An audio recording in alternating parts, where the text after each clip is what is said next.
హల్లెలూయా హల్లెలూయా హల్లెలూయా. మా ప్రభుని ఆరాధిద్దాం.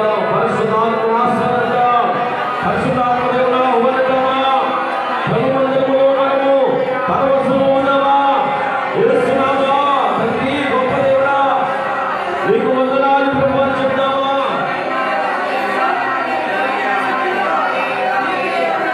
దేవునికి ఇవ్వగలము.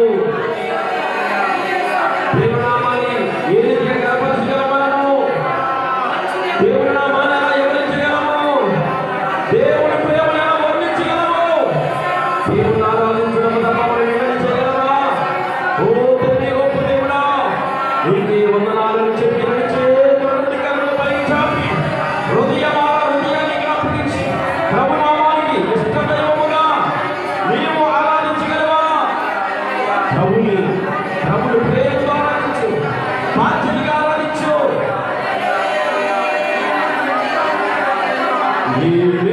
నీవెవ్వగలనయ్యా నా యేసయ్యా, నీవు చేసిన మేలులకై. నేనెవ్వగలనయ్యా నా యేసయ్యా, నీవు చేసిన మేలులకై. నిన్ను గూర్చి లోకమంత చాటనా, ఊపిరి ఉన్నంత వరకు పాడనా. నిన్ను గూర్చి లోకమంత ఊపిరి ఉన్నంత వరకు. హల్లెలూయా. నీవెవ్వగలనయ్యా నా యేసయ్యా, నీవు చేసిన మేలులకై.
నీవు లేని జీవితం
తన వాక్యాన్ని పాటగా చేసుకుని పాడేవారిగా ఉన్నామా?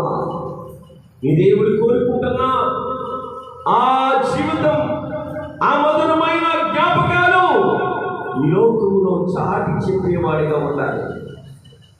దేవుడు నిన్ను ఏర్పాటు చేసుకున్నాడు. దేవుడు నిన్ను చీకటి నుండి వేరుపరిచాడు, అంధకారమును తొలగించాడు. నీకు మంచి మోక్ష ప్రదాతైన ఆ దేవాది దేవుడు మోక్షాన్ని ప్రసాదించడానికి గొప్ప రక్షణ ఒక ముద్ర నీకు వేశాడు. నిన్ను ప్రత్యేకపరుచుకున్నాడు, నిన్ను ప్రత్యేకంగా ఏర్పరుచుకున్నాడు. ఆయా జనుల నుండి నిన్ను వేరుపరిచాడు. పరిశుద్ధాత్మ దేవుడిని నీకు ఇస్తానన్నాడు. పరిశుద్ధాత్మ దేవుడిని పొందుకోలేకపోతున్నావు. ఆత్మశక్తిని పొందాలి. ఆత్మ లేని వాడుగా వాడుకోవాలి. దేవుడు పలుకుతున్న మాట, ఆత్మ లేని వాడు ధన్యుడు కాదు. ఆత్మ లేని వాడు దేవుడు చూడలేడు. మరి నీవు ఆత్మను పొందుకోవడానికి ఆరాటపడుతున్నావా? పరిశుద్ధాత్మ వరమును పొందుకోవడానికి నీవు దేవుని మందిరములో ఆరాధించడానికి ఇష్టపడుతున్నావా? ఆరాధకుడిగా మారుతున్నావా లేదా? దేవుడిని లెక్కడించాలి. ఈ లోకం మీద నేను భక్తిగా యథార్థంగా ఈ లోకంలోనే పరిశుద్ధాత్మను పొందుకుని అనేకమైన వారికి వెలుగు వార్తని చెప్పేవాడిగా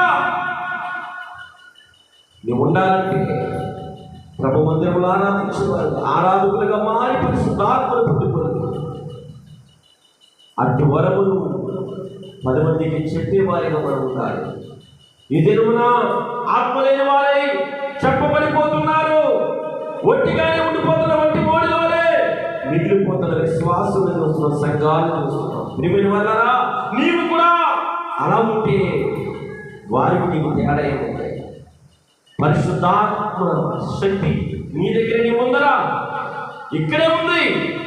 ఎక్కడ 2-3 నామమును కూర్చి స్తుతిగానం చేస్తారు, ప్రార్థిస్తారు, ఆరాధిస్తారు. ఆ చోట మరి ఆ చోటు ఈ చోటు కాదా? నువ్వున్న చోటుని నువ్వు పరిశుద్ధాత్మని ఆహ్వానించవచ్చు. నీ మనస్సు నీ హృదయంలో దేవుడికి మనసులో కల్మషం లేకుండా, పేద ప్రయాలు లేకుండా, కోపము, ఉద్రేకాలు, కపటము, అపాయము లేకుండా, నీలో స్వార్థ సూయాలు లేకుండా, నమ్మకస్తులే నిగ్రహ శక్తితో, భక్తితో, భయభక్తులతో దేవుడి సన్నిధిని ఎదిగే వారిగా ఉంటే, అడిగే వారిగా ఉంటే పరిశుద్ధాత్మ వస్తుంది. పరిశుద్ధాత్మ దేవుడు ఎనలేని ఆనందములో ఉంటుంది.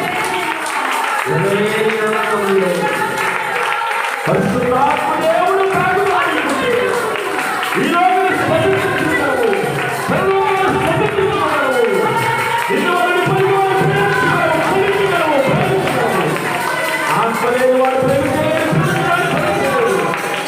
ఆత్మను పొందుకుని శుద్ధాత్మను పొందుకుని పరిశుద్ధాత్మ వరమును పొందుకుని ఆత్మీయ దేవుని నామానికి క్రీస్తు బిడ్డల వలె ఉండడానికి ప్రయత్నం చేయాలి.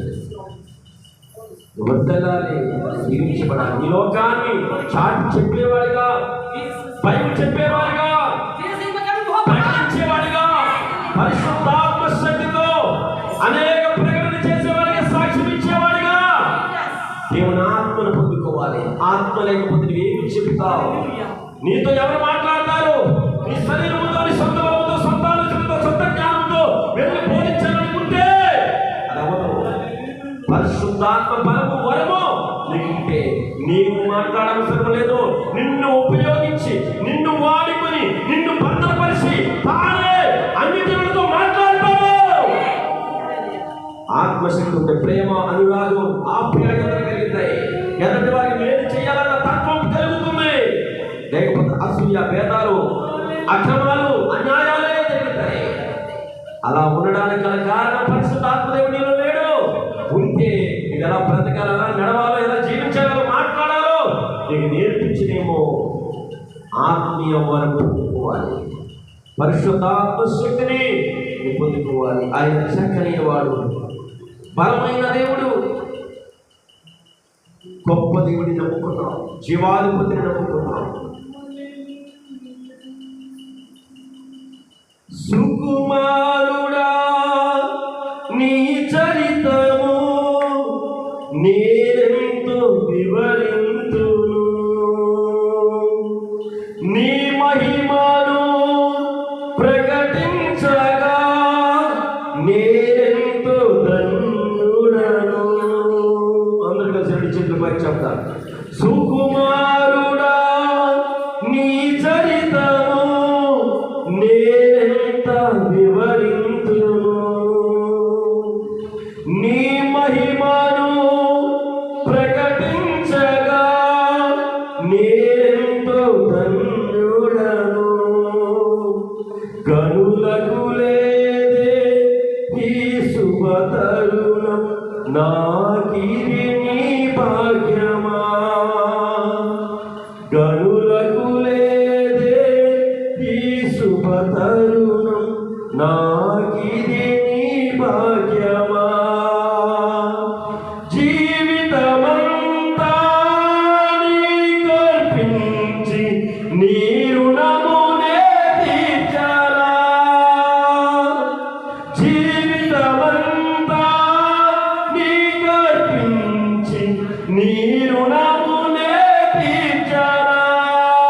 అందరూ కలిసి యేసయ్యా, యేసయ్యా నీ కృపా చాలయ్యా.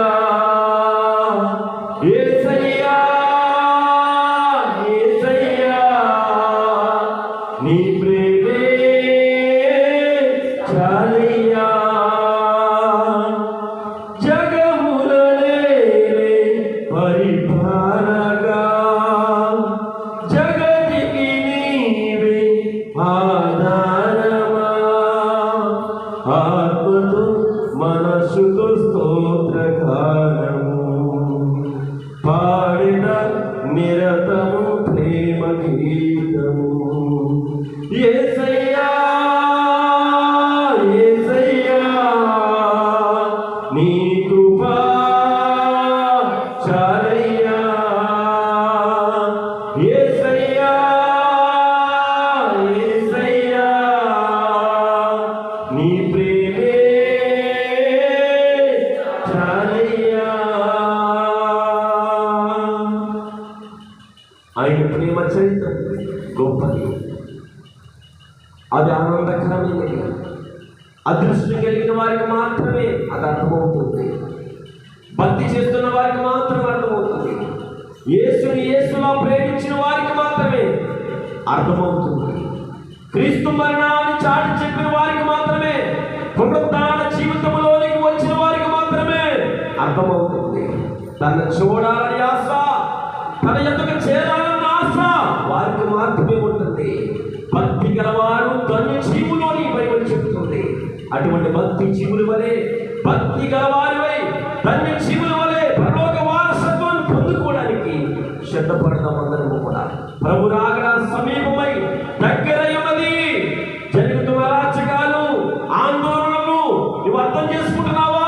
ప్రభు రాకడికి సమీపంలో తన భక్తులే తనకి వ్యతిరేకంగా మాట్లాడుతూ ఒకరికి ఒకరి వ్యత్యాసముగా మాట్లాడుకుంటూ తోరనాడుతూ ఉన్న వారిని చూస్తున్నావా? ప్రభు రాకడ ఎవరు మంచివారు, ఎవరు చెడ్డవారు, ఎవరు గొప్పవారు, ఎవరు నీతైన వారు, ఎవరు మేలైన వారు, ఎవరు భక్తి చేస్తున్నారు, ఎవరు భక్తి ముసుగులో ఉన్నారు తేలిపోయే దినం రాబోతుంది. యేసు ప్రభు మన దగ్గరికి త్వరగా రాబోతున్నాడు. సిద్ధపడతాం అందరూ కూడా.